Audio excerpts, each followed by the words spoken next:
Jamal Crawford is a 3-time Sixth Man of the Year award winner. He has the most Sixth Man of the Year awards in NBA history. So far, until maybe some other player comes along and wins the award more times than he does. On May the 8th, in 2014, he became the oldest player to win the Sixth Man of the Year award at the age of 34 years old. And then he won it again on April the 19th in 2016. He broke his own record by becoming the oldest player to ever win the award at the age of 36 years old.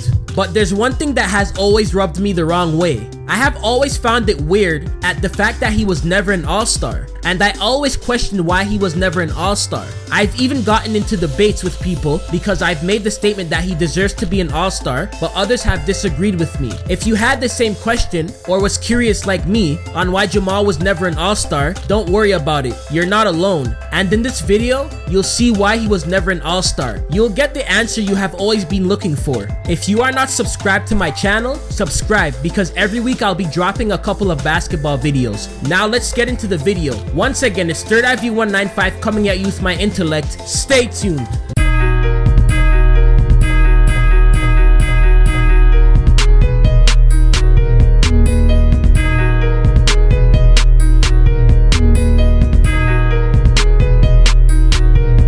Reason number 1. Here are the stats for when Jamal Crawford won the Sixth Man of the Year award 3 times in 3 separate seasons. The reason why Jamal Crawford was never an All-Star in his career was because he was a sixth man. This is what hurt him. I know that sounds weird, but hear me out. The thing that most people would think that would help Crawford's case for becoming an All-Star is what actually ended up working against him. It's not a bad thing to be a sixth man. It's actually good. This is the reason why the NBA awards sixth men, because they help out the starters a lot and are a big part of the second unit's success. Sixth men get you instant points coming off of the bench, but at the same time, being a sixth man hurts your numbers statistically. For example, look at James Harden's numbers from when he won the Sixth Man of the Year award back in 2012 to his stats now. Being a sixth man causes your numbers to not look flashy, and this is why guys like Kevin Love, Blake Griffin, David Lee, Damian Lillard, Anthony Davis, and DeMarcus Cousins can make it on an All-Star team before Jamal Crawford, even if they never had playoff experience or haven't spent much time in the NBA during their careers at the time, because they put up numbers that intrigue people. DeMarcus Cousins still never made it to the playoffs in his career yet.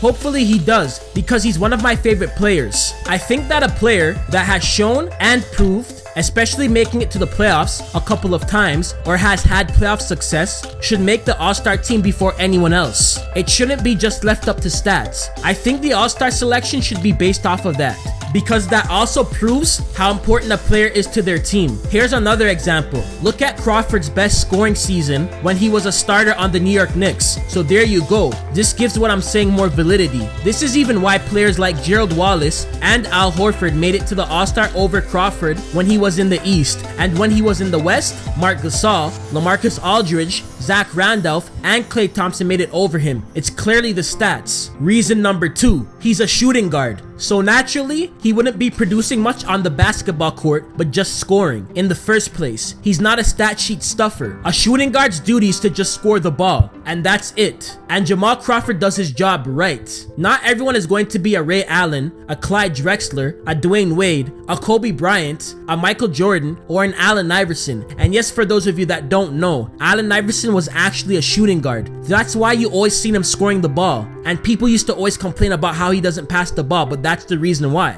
These guys transcended the shooting guard position. That's why they were multiple-time All-Stars, and most of them that I mentioned are champions. But I still think Jamal Crawford should have been an All-Star. He transcended the sixth-man spot. Reason number 3. He's not a household name. That's why even Draymond Green can make it over him or other big-name players, even if he put up better numbers than them. And we already know that being selected as an All-Star starter is selected by votes from the NBA fans, NBA players, and the media. Jamal would never be voted over guys like LeBron, Stephen Curry, Kevin Durant, and many more. It's just not happening. So if he were to ever be an All-Star in his career, he would most likely be a reserve. Even the coaches have to vote from each conference to select All-Star reserves. And Jamal Crawford is just a player that was never chosen by them. Jamal is arguably the greatest sixth man of all time and is very important on teams that he plays on. Throughout this decade, he only missed the playoffs once, and that was when he was on the Portland Trail Blazers. The Portland Trail Blazers missed the playoffs in 2012. Jamal Crawford made his first playoff appearance in his career with the Atlanta Hawks back in the 2010 playoffs, and it's obvious that he's a big part to the success of the Minnesota Timberwolves this season. He's a veteran, he has a lot of playoff experience, and he still, up till this day, provides instant points coming off of the bench. The Minnesota Timberwolves are definitely going to be making it to the playoffs this season. They are top 5 in the West. Minnesota has the longest drought in the NBA. They never made it to the playoffs in 13 years, since the 2004 Western Conference Finals. During the Kevin Garnett era, when Jamal scores 10 or more points, the Timberwolves are 17-8 so far this season. But unfortunately, Jamal Crawford will never be an all-star in his career. If he wasn't back then, he won't be now, because he's getting older and you can see his numbers are decreasing. He's in his 17th season and he's 37 years old. He's going to be 38 later on this year on March the 30th. And we all know what comes with aging. You physically decrease, especially when you play sports. Well, at least most people do. Not everyone is going to be a beast like LeBron. The only thing that could have ever made Jamal Crawford be selected as an all-star in his career, he would have had to put up monster numbers like Kevin McHale did. Kevin McHale was a 2-time Sixth Man of the Year award winner back in 1984 and in 1985, and he was a beast, especially for a sixth man. Or Crawford would have had to win a ring, which would make his case for being considered or selected as an all-star even better, because it would look better on his resume, along with the Sixth Man awards he's won in the past. But that's it for the video, guys. That's why Jamal Crawford was never an all-star in his career. And if you made it all the way to the end of this video, don't forget to like and subscribe and hit that notification button and comment below. Tell me what you think. Your opinion matters. Peace. Staying back in my fam, CT second on the stage. Being hella patient, we gon' run a tour one day. Keep hitting in with stories mixed with that crazy wordplay. Ain't wife take it yet, but I see why should I